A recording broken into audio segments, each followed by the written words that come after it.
time you make a Ryder Cup team, it's very special. Playing away, it's always a little bit tougher, but still extremely exciting.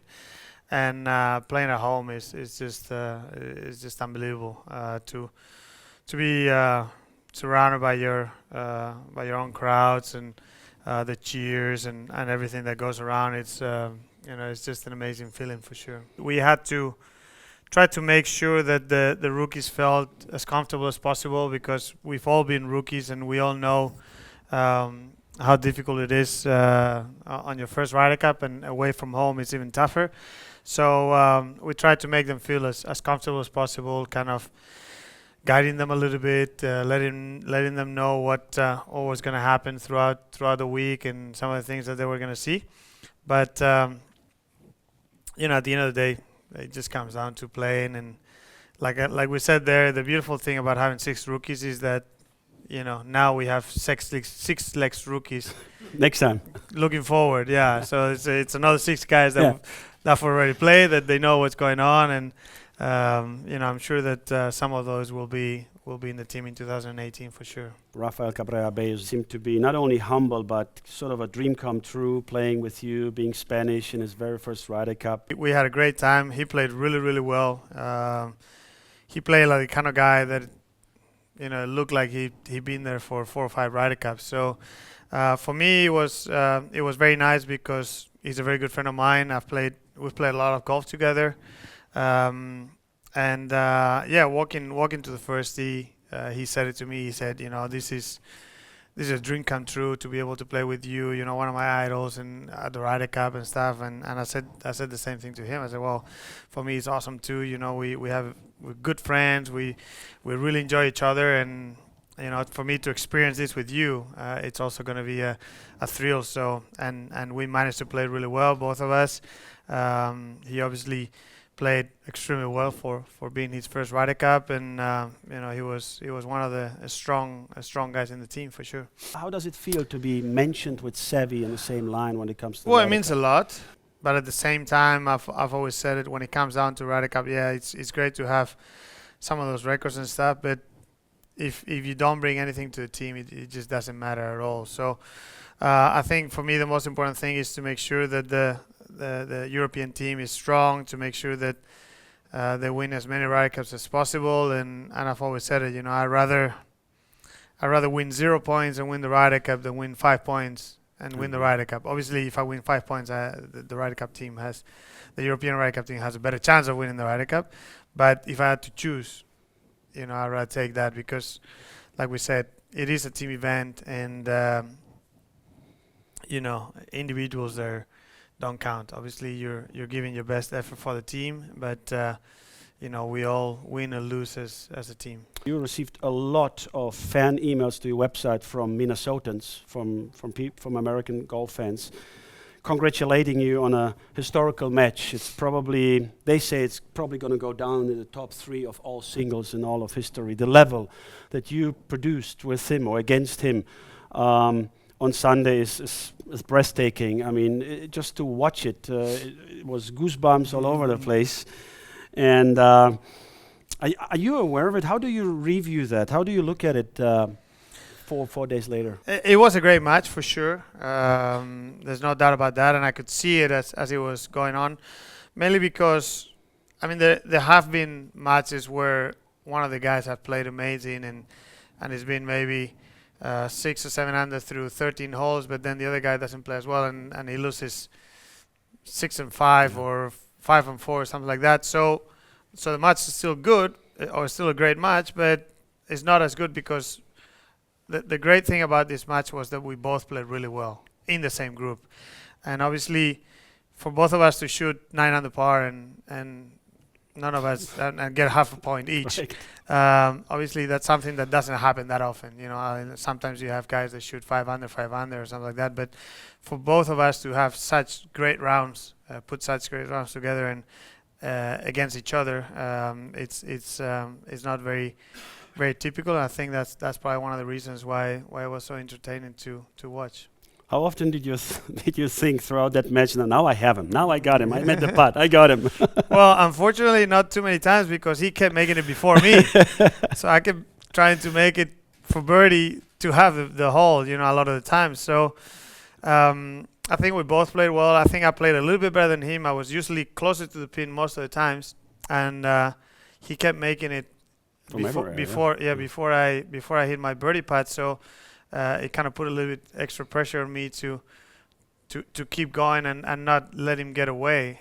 So it would have been very easy to to let him get 2 or 3 up, and then it would have been very tough to get back from that. But I kept him, one down at the most, and I was 1 up a couple of times. He was 1 up, for some part of the match, and it was just birdie after birdie for each other, and the way we both finished.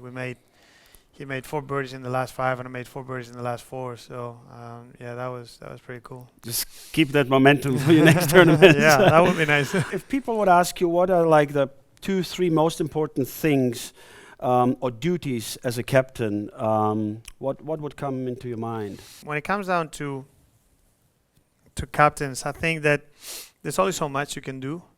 I think that obviously probably the most important things is to have everything arranged in a way that your players feel comfortable. So then they feel comfortable and happy. So then when they go on the course, they can perform the best way possible. To have things as clear as possible. Be very outspoken with the players and everything. Know what's going on, and then just kind of make your decisions to what you think is the best for the team. But once you do that, then you depend on how your players play, and it's as simple as that. So if your players play great, you're probably going to win, and if your players don't play as well, then you're going to struggle to get that victory. So as soon as the tournament starts, the captain can't really do much. So it just depends on how the players do. Okay, we watch the Ryder Cup on television, obviously, but we have no idea how the course is playing, how tough it is, how firm it is. So just summarize it up give us a little bit of an idea, please. The course was playing nicely. There wasn't a lot of rough. So I think they kind of set it up in a way. They know that on average, the Europeans are better drivers of the ball. So they kind of set it up in a way where if the Americans were wayward of the tee, that they could still have shots to the green or get it to the green or around the greens and kind of get away with some of those mistakes. I think that, like Justin Rose said on Sunday afternoon, probably some of the pins coming in were a little bit weak on setup, like 15, 16, 17, and 18. The pins were pretty much in the middle of the green. 15, 16, and 17 were water holes, and the pins were away from the water. So I think that maybe had to do a little bit with 4 years ago when that pin position on 17, where then when they finished, Davis Love said, if I could do it again, I would put the pin in a different spot, not on the far right behind the water, because a lot of the Americans lost that hole, and that's probably one of the reasons why they lost the Ryder Cup there. So I don't know if they were covering for that, but it obviously made for a lot of birdie possibilities, but it also made for a lot of easy pars for both teams. So then if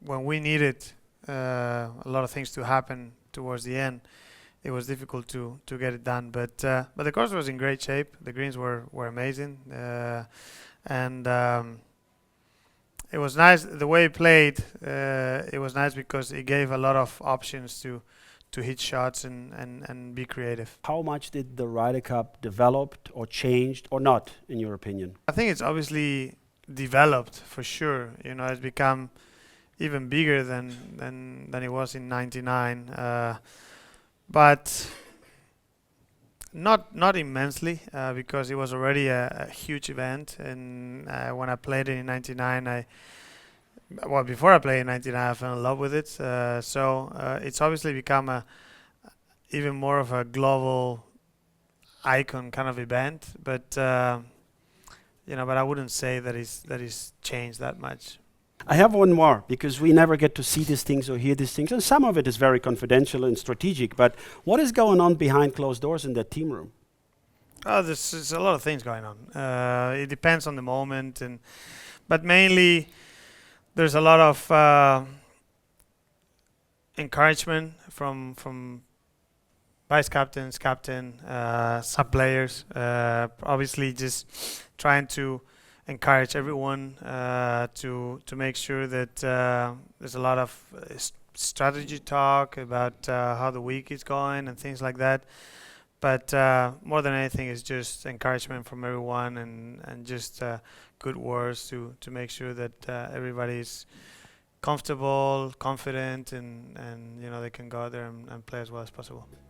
Let's close that session right now. Thanks, Sergio. Thank you. Thanks very much. Thank you.